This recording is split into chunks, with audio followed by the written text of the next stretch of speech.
Dr. Orszag, if I could borrow on the words of my colleague, Mr. Henserling, I think what the administration has inherited is a trifecta.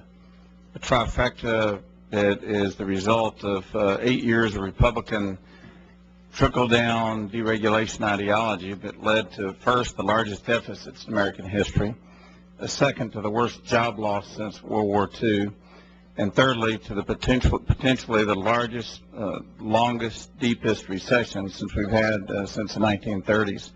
I salute you and President Obama for putting together a budget that is honest in its assumptions and once again tries to show real respect to American middle-class working families that have lost, I believe, between $1,000 and $2,000 a year in real income over the last 8 years and the policies of our Republican colleagues. I would ask American citizens who watch these debates to just take into account that some of the loudest, most vociferous critics to the Obama proposals were the architects of the disastrous economic trifecta that has hurt millions and millions and millions of American working families, senior citizens who've lost their savings, families wondering how they'll make their next mortgage payment because they've just lost their jobs.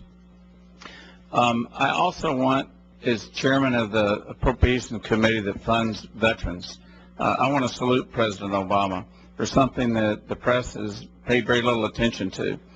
In this budget, President Obama proposes the largest increase in veterans health care and benefits funding ever proposed by any president, the largest ever. For far too long, we have had administrations who have paid respects, genuine respects to our veterans on Veterans Day and Memorial Day, but yet did not fully respect them with their budget proposals. I salute President Obama for keeping his promise to those who have kept their promise to serve our nation.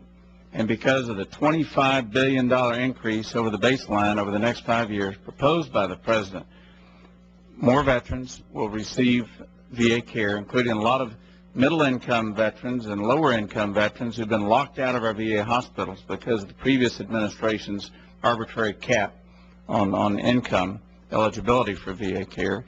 The veterans, the 5.5 million veterans receiving care every year are going to get better care, better quality care with shorter waiting times for physicians' appointments, and I could go on and on. But the bottom line is this budget shows a historic level of respect to America's past servicemen and women, and I think that deserves the attention of the American people. I know there are 25 million veterans and there are millions of dependents who will greatly respect the President's initiative in this area.